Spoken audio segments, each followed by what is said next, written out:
제가 지난주에 깜짝 놀랄 만한 뉴스를 들었습니다. 그것이 뭐냐 하면 우리나라가 17년째 OECD 국가 가운데서 압도적으로 1위를 하는 것이 있습니다. 바로 자살입니다. 작년에 나온 통계에 따르면 자살한 사람의 수는 전년 대비 157명이 증가하여 약 13,000여 명 정도라고 합니다.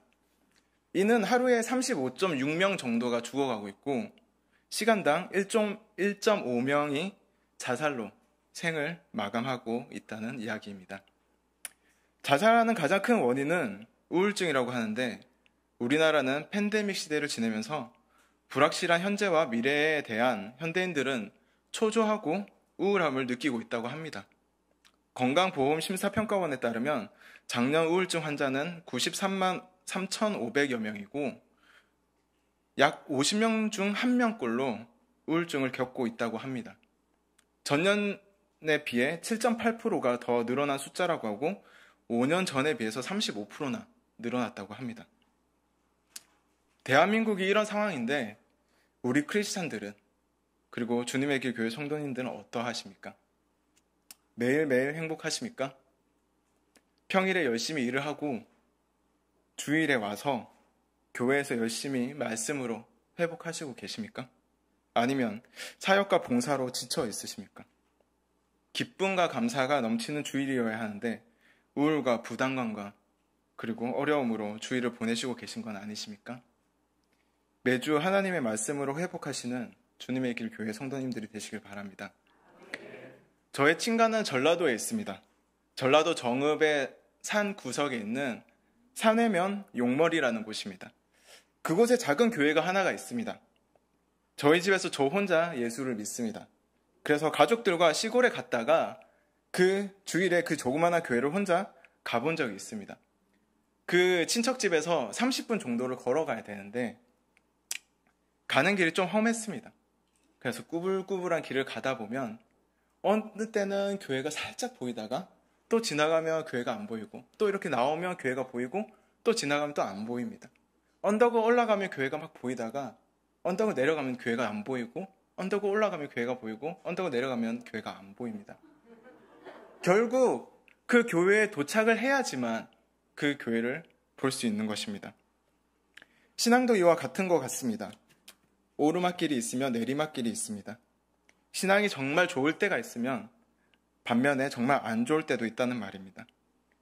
여기에 모인 성도님들에게도 사역자님들에게도 동일하게 그런 상황이 있을 것입니다. 왜 그렇습니까? 우리는 완벽할 수 없는 인간이기 때문입니다. 이 자리에 계신 성도님들 그리고 온라인으로 예배를 드리고 계신 성도님들 지금 여러분들의 신앙은 오르막길로 올라가고 계십니까? 아니면 내리막길로 걸어가고 계십니까? 둘 다 아니라면 지금 제자리 걸음을 하고 있지는 않으십니까? 성경에 나오는 많은 인물들도 분명 그러했던 시기가 있었습니다. 오늘 본문에 나오는 바울도 많은 문제와 어려움들을 경험하게 되었고 그런 바울을 위로하여 다시 사용하시는 하나님을 우리는 볼 수 있습니다. 오늘 바울을 통해서 우리에게 위로가 필요한 순간에 하나님께서 어떻게 위로하시고 우리를 사용하시는지 한번 살펴보도록 하겠습니다. 그리고 하나님이 주시는 위로를 받으시길 바랍니다. 그 위로를 받아 다시 힘을 내는 주님의 길 교회 성도님들이 되시길 바랍니다. 오늘 본문을 통해 크게 두 가지로 이야기할 수 있습니다. 첫 번째는 하나님은 동력자를 통하여서 위로하시고 사명을 감당하게 하신다는 것입니다. 어머님들의 모임을 한번 보신 적이 있으십니까? 한번 이야기가 시작되면 멈추시질 않습니다. 좀 심한 곳에 가면 완전 재래시장 마냥 그런 왁작지껄한 분위기가 됩니다. 시끄럽고 정신이 없기 때문입니다. 왜 시끄럽고 정신이 없습니까? 서로 공감대가 형성되기 때문입니다. 그 드라마가 이렇게 결판이 나더라. 그 사람 정말 나쁘다더라. 막 이런 식으로 말입니다. 그런데 그렇게 공감대가 형성되기 때문에 서로 흥분해서 목소리가 커지는 것입니다. 그런 어머님들이 집에서는 어떠십니까? 조용하십니다. 서로 공감대를 나눌 수가 없기 때문입니다. 자녀들에게 그 드라마를 이야기하면 본 적이 없어서 이해를 못합니다. 남편분들에게 그 이야기를 하면 무슨 소리를 하는 거지? 라고 생각도 못하고 있습니다. 결국 아무 말도 못하고 그냥 집에서 계시는 것입니다. 자녀들도 똑같습니다. 학교에서는 완전 친구들과 즐겁고 신나게 놉니다. 하지만 집에서는 그렇지 않습니다. 방 안에만 들어가 있고 문을 닫아놓고 있습니다. 왜 그렇습니까? 학교에서는 공감대를 나눌 친구들이 있습니다. 혹시 아십니까? 뉴진스라고 아십니까? 혹시 뭐 세븐틴 아니면 뭐 아이브 뭐 이런 거 아십니까? 모르시는 분들 많습니다. 막 테스 형 부르는 우리 그 나훈아 형님만 아시고 막 모르시지 않습니까? 그러니까 아이들은 집에서도 아무 말도 안 하게 되는 것입니다. 아버님들도 동일합니다. 회사 회식에서나 아니면 친구들과의 자리에서 정말 많은 이야기들을 하십니다. 아버님들 모임에서는 웃으시면서 정말 말씀을 많이 나누십니다. 취미가 비슷하거나 아니면 섬기시는 것이 비슷하거나 봉사하는 것이 비슷하시면 공감대가 형성이 됩니다. 하지만 집에 들어오시면 아무 말씀 안 하시고 신문이나 TV 뉴스만 보시고 계십니다. 나눌 수 있는 공감대가 없기 때문입니다. 한 번도 본 적 없는 모습을 다른 곳에서는 너무 잘 보여주는데 집에서는 그런 모습을 눈 씻고 찾아봐도 찾아볼 수가 없습니다. 왜냐하면 어머님들이 이야기를 하면 바가지로 들리고 아버님들이 이야기를 하면 신세 한탄이나 정치 이야기만 하시고 자녀들이 이야기를 하면 불평불만하는 소리로만 들리기 때문입니다. 그 이유가 바로 공감대가 없기 때문입니다. 바울에게는 사명이 있었습니다. 그러나 고통의 연속이었습니다. 사도행전 16장은 성령의 음성을 듣고 바울이 유럽으로 복음 전도 여행을 가는 내용입니다. 그러나 다치고 옥에 갇히게 됩니다. 17장은 바울이 세 곳에서 복음을 전하게 됩니다. 바로 데살로니가, 베레아, 아덴입니다. 하지만 여러 가지 방해를 받습니다. 데살로니가와 베레아에서는 무리들과 읍장들이 소동을 일으켜서 쫓아내고 그리고 아덴에서는 논쟁도 하고 조롱도 당하면서 방해를 받아 결국 그곳을 떠나게 됩니다. 18장에서는 바울이 고린도로 오게 되는 내용입니다. 고린도는 당시 완전히 타락한 도시입니다. 온갖 범죄가 넘쳐나는 사건 사고가 많은 도시였습니다. 당시의 고린도는 우상 숭배가 만연해 있었고 무역의 요충지였기 때문에 경제적으로 윤택했습니다. 그렇기 때문에 음란하고 문란했던 지역입니다. 고린도에 왔을 당시 바울은 완전 지쳐있는 상태였었습니다. 그때 하나님이 위로를 하십니다. 사람을 통해서 위로를 하십니다.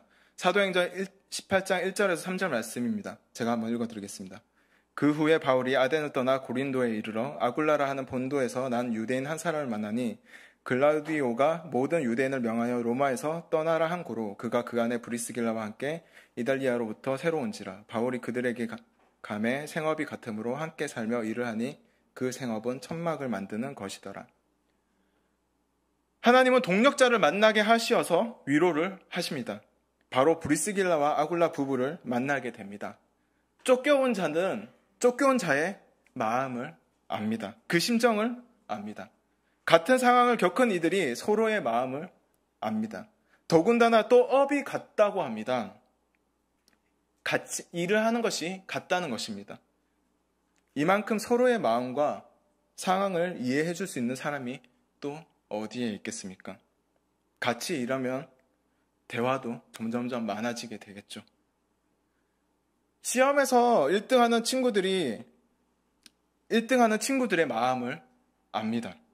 1등하는 친구들은 시험을 치고 나서 완전 상심합니다. 주변에서 왜냐고 물어보면 그 친구들은 이렇게 대답합니다. 모든 시험에서 다 잘했는데 전체 합쳐서 한 2개를 틀려가지고 너무 힘들어 라고 말을 합니다. 주변에서는 이해를 못합니다. 아니 왜? 2개 틀린 거면 정말 적게 틀린 게 아닌가? 하지만 옆반 1등 친구는 그 친구의 마음을 이해합니다. 진짜 안타깝겠다. 나도 하나 틀렸는데.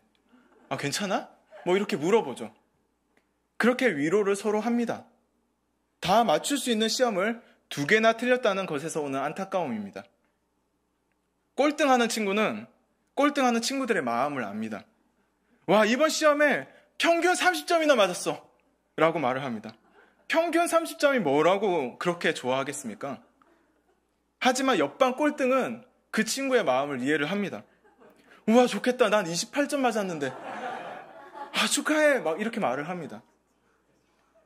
더 낮게 나올 거라 생각을 했는데 생각보다 잘 나온 것에 대한 마음을 아는 것입니다.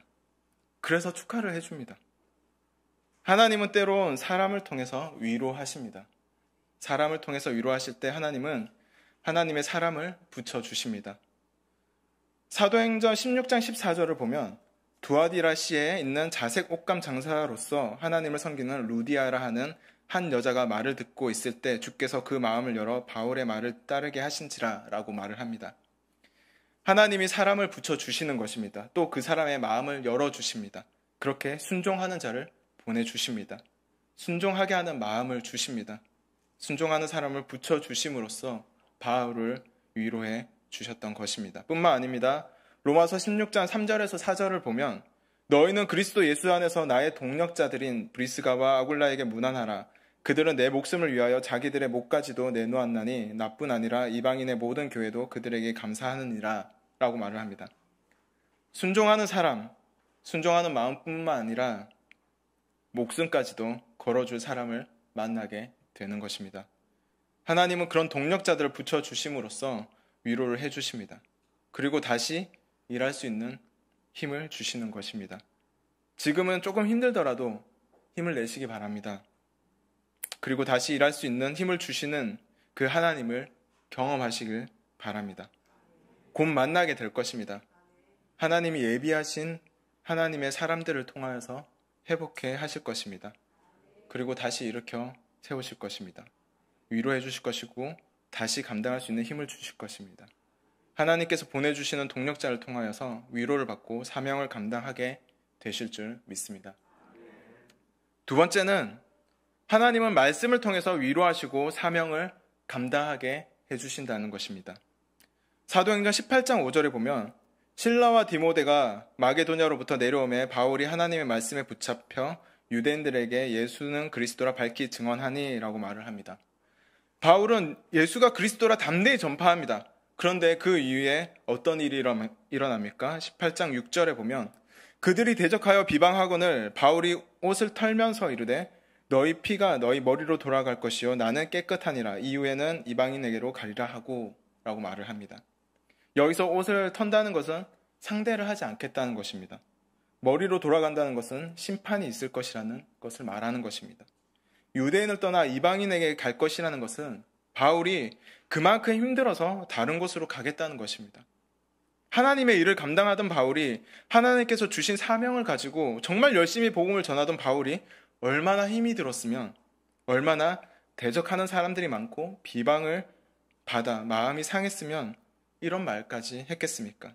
다치고 옥에 갇히고서도 복음을 전했던 바울이 복음을 전하다 두 곳에서 소동이 일어나서 도망쳐야 했던 바울이 그러면서도 복음을 전했던 바울이 얼마나 힘들고 어려웠던 마음이 쌓였으면 6절과 같은 말을 했겠습니까? 바울만 이렇게 했습니까? 아닙니다. 이스라엘을 애굽에서 이끌어냈던 위대한 지도자라고 불리는 모세도 그러했습니다. 민수기 11장 11절에 보면 모세가 여호와께 여짜오되 어찌하려 주께서 종을 괴롭게 하시나이까 어찌하여 내게 주의 목전에서 은혜를 잊게 아니하시고 이 모든 백성을 내게 맡기사 내가 그 짐을 지게 하시나이까 라고 말을 합니다. 바로 모세의 한탄입니다. 모세의 원망입니다. 너무 힘들어서 나오는 고백입니다. 그러나 그런 상황에서 있을 때 하나님께서 책임져 주셨습니다. 하나님께서 위로해 주셨습니다. 바로 그 이후에 나오는 11장 7절에 민수기 11장 17절에 내가 강림하여 거기서 너와 말하고 내게 임한 영을 그들에게도 임하게 하리니 그들이 너와 함께 백성의 짐을 담당하고 너 혼자 담당하지 아니하리라 라고 말을 했습니다. 하나님께서 그 힘듦을 알기에 힘을 주겠다는 것입니다. 같이 담당할 수 있는 사람을 주시겠다는 것입니다. 그곳에서 내가 너와 이야기함으로 너에게 힘을 주고 너를 위로해 주겠다는 것입니다. 내가 너와 함께 하겠다는 것입니다. 그 하나님이 바울에게도 위로해 주십니다. 어떻게 해요? 바로 말씀으로 위로해 주십니다. 사도행전 18장 9절에서 10절 말씀입니다. 밤에 주께서 환상 가운데 바울에게 말씀하시되 두려워하지 말며 침묵하지 말고 말하라. 내가 너와 함께 있으며 어떤 사람도 너를 대적하여 해롭게 할 자가 없을 것이니 이는 이 성중에 내 백성이 많음이라 하시더라. 최고의 위로가 여기 있습니다. 바로 하나님의 언약의 말씀입니다. 하나님께서 나와 함께 하신다는 것만으로도 모든 것은 끝이 납니다. 더 할 말이 없습니다. 나와 함께 하신다는 사실 하나만으로도 우리는 큰 힘을 얻습니다. 모세를, 바울을 위로하셨던 하나님께서 지금도 우리에게 말씀하고 계십니다. 신명기 31장 8절에 여호와 그가 내 앞서 행하시며 너와 함께하사 너를 떠나지 아니하시며 버리지 아니하시리니 너는 두려워 말라 놀라지 말라. 여호수아 1장 9절 마음을 강하게 하고 담대히 하라. 두려워 말며 놀라지 말라. 내가 어디로 가든지 내 하나님 여호와가 너와 함께하느니라. 욥기 23장 10절 나는 가는 길을 오직 그가 아시나니 그가 나를 단련하신 후에는 내가 정금같이 나오리라. 시편 23편 1절에서 6절 여호와는 나의 목자시니 내게 부족함이 없으리로다. 그가 나를 푸른 풀밭에 누이시며 쉴만한 물가로 인도하시는도다. 내 영혼을 소생시키시고 자기 이름을 위하여 의의 길로 인도하시는도다. 내가 사망의 음침한 골짜기로 다닐지라도 해를 두려워하지 않을 것은 주께서 나와 함께 하심이라. 주의 지팡이와 막대기가 나를 안위하시나이다. 주께서 내 원수의 목전에서 내게 상을 차려주시고 기름을 내 머리에 부으셨으니 내 잔이 넘치나이다. 내 평생의 선하심과 인자하심이 반드시 나를 따르리니 내가 여호와의 집에 영원히 살리로다. 시편 42편 5절 내 영혼아 내가 어찌하여 낭망하며 어찌하여 내 속에서 불안하여 하는고 너는 하나님을 바라라. 그 얼굴의 도우심을 인하여 내가 오히려 찬송하리로다.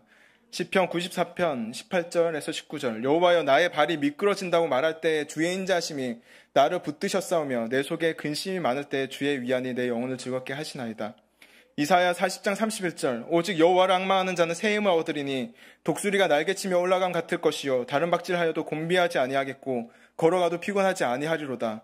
이사야 41장 10절 두려워하지 말라 내가 너와 함께함이라. 놀라지 말라 나는 내 하나님이 됨이라. 내가 너를 굳세게 하리라. 참으로 너를 도와주리라. 참으로 나의 의로운 오른손은 너를 붙들리야. 예레미야 33장 3절 너는 내게 부르짖으라. 내가 내게 응답하겠고 내가 알지 못하는 크고 은밀한 일을 내게 보이리라. 아멘이십니까? 더 많은 말씀들이 있습니다. 그렇게 하나님께서 우리에게 말씀으로 위로해 주시고 계신다는 것을 아셨으면 좋겠습니다. 우먼 센스라는 여성 잡지가 있습니다. 그곳에서 독자들을 대상으로 설문을 한 적이 있습니다. 첫 번째 질문이 당신은 지금 삶의 위로가 필요한가요? 입니다. 그 질문에 예라고 대답하는 게 90.3%입니다. 아니오가 9.7%입니다. 그 이후의 질문이 이것입니다. 가장 위로가 필요한 순간은 언제인가요? 그 질문에 대한 대답 중 1위가 암담한 현실을 인지할 때라고 합니다. 27.2%입니다. 그리고 19.5%가 세상에서 나 혼자라고 느낄 때라고 합니다. 그리고 이런 질문이 있습니다. 나에게 가장 위안이 되는 것은 1위가 지인들과 소통할 때라고 합니다. 그게 36.9%가 나왔다고 합니다. 여러분, 지금 위로가 필요하십니까? 가장 위로가 필요한 순간은 언제입니까? 그리고 그 순간에 하나님과 소통하고 계십니까? 내가 가장 성공했을 때에는 누구든지 옆에 있을 수 있습니다. 하지만 내가 가장 실패했을 때 옆에 남아있는 친구가 진정한 친구라는 말이 있습니다. 내가 가장 힘이 들 때 옆에 있어주는 것만으로도 힘이 되는 것입니다. 내가 가장 힘이 들 때 친한 친구나 가족들과 대화를 할 수 있다는 게 큰 힘이 된다고 합니다. 그런데 친구나 사람이 아니라 하나님께서 우리와 함께 있다고 말씀하고 계십니다. 그런데 하나님과 함께하고 있음을, 동행하고 있음을, 곁에 계심을 경험하고 계십니까? 누구보다 언제든지 하나님과 대화할 수 있는 길을 만들어 놓으셨는데 우리는 하나님과 대화는 하고 계십니까? 하나님께서 말씀으로 우리를 위로하고 계신데 그 말씀에 귀를 기울이시고 계십니까? 하나님께서 바울에게 말씀하십니다. 아까 보셨던 10절을 보면 이 성중에 내 백성이 많음이라 라고 말을 합니다. 즉 예비하신 영들이 많다는 것입니다. 나를 위해 그리고 너를 위해 예비한 영들이 있다는 것입니다. 복음을 전해야 할 영들, 그들도 있고 함께 동력할 동력자들도 예비되어 있다는 것입니다. 내가 결코 너를 잊지 않았다는 사실을 말해주시는 것입니다. 그래서 바울은 11절에 나와 있듯이 1년 6개월 동안 말씀을 전할 수 있었다고 말을 합니다. 어려운 상황이 올 수도 있습니다. 누구에게나 힘든 상황이 올 수도 있습니다. 아니 힘이 듭니다. 어려움이 있습니다. 아프고 넘어질 수 있습니다. 하나님은 그런 우리를 위로하시는 분이십니다. 동력자들을 통해서 위로하시는 분이십니다. 말씀을 통해서 위로하시고 그 위로하심을 누리시길 바랍니다. 그 위로하심을 받으시길 바랍니다. 그 위로를 받음으로 새 힘을 내시기 바랍니다. 그 위로를 통해 다시 일어나시길 바랍니다. 다시 한번 나에게 주어진 사명을 잘 감당하시길 바랍니다. 하나님께서 나를 위해 예비하신 영혼들이 있음을 기억하시고 하나님께서 나를 도울 동력자들을 붙여주셨음을 기억하시길 바랍니다. 하나님께서 나와 함께 하심을 기억하시길 바랍니다. 마지막으로 이 이야기를 하고 마치도록 하겠습니다. 혹시 고신대학교를 보신 적이 있으십니까? 고신대학교는 부산의 영도라는 섬에 있습니다. 섬 꼭대기에 있는데 그 섬의 꼭대기에 있다 보니까 뒤에는 산이 있고 앞에는 바다가 있습니다. 고신대학교 어디서든 바다를 볼 수 있습니다. 학교 건물 앞만 나가면 그 앞에 탁 트인 바다를 볼 수 있습니다. 그 바다를 보다 보면 배들이 떠다니는 것을 보게 되는데 그 배들이 컨테이너 선박과 많은 고기잡이 배들을 보게 됩니다. 컨테이너 박스의 크기가 얼마나 크신지 아십니까? 공사 현장이나 임시로 지어진 지역에 가면 흔하게 볼 수 있는 것이 컨테이너 박스입니다. 정말 크죠. 한 사람이 지낼 수 있는 정도의 크기가 되니까요. 근데 컨테이너 선박은 그 컨테이너 박스가 작게는 수십 개, 많게는 수천 개가 실리는 큰 배입니다. 근데 그 학교에서 보고 있으면 그 컨테이너 선박이 이렇게 항구로 들어오는 걸 보게 됩니다. 이렇게 엄청 크기 때문에 멀리 있어도 정말 작게 보이는데 그게 생각보다 빨리 옵니다. 근데 점점점 영도에 다가올수록 선박이 느려집니다. 그리고 어느 순간 바다 위에 서 있게 돼요. 그러면 그 바다 위에 서 있는 그 선박에 고기잡이 배들이 다가갑니다.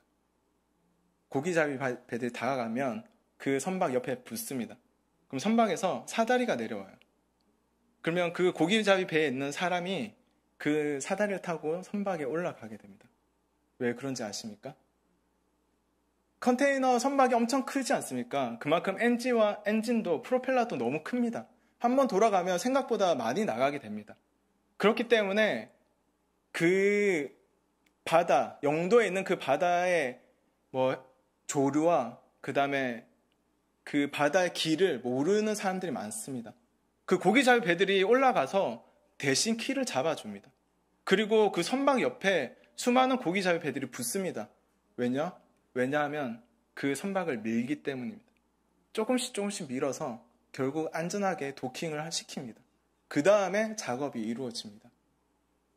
정말 눈에 보이지 않는 그 사람들이 올라가서 마이크를 대신 잡고 그 선박 배와 그 다음에 도킹할 곳과 그 다음에 옆에 있는 고기잡이 배들을 서로 커뮤니케이션이 잘 돼야 그걸 조심조심 천천히 옮겨가기 때문에 사람이 올라가서 키를 대신 잡는 것입니다. 저는 오후 예배를 드리고 오후 예배에 이 자리에 오시는 분들을 볼 때마다 이 이야기가 많이 생각이 났었습니다. 주님의 길 교회라는 이 큰 교회가 결코 혼자서는 운행이 되지 않습니다. 알게 모르게 숨겨주신 분들이 계십니다. 많이 봉사하시고 많이 섬겨주시고 그리고 이렇게 오후에 나와서 예배를 드리시는 분들을 보면 그 키를 잡는 그 고기잡이 배들 선원들과 열심히 밀어주는 많은 고기잡이 배들이 생각이 납니다. 너무 감사하더라고요. 절대 혼자서는 진행이 될 수 없습니다. 그런 여러분들 너무 감사드리고 하나님께서 주신 이 위로를 받아 다시 한번 힘을 내서 이 교회를 함께 이끌어 가시고 세워진 그 자리에서 부르심에 합당한 일들을 감당하시길 바랍니다.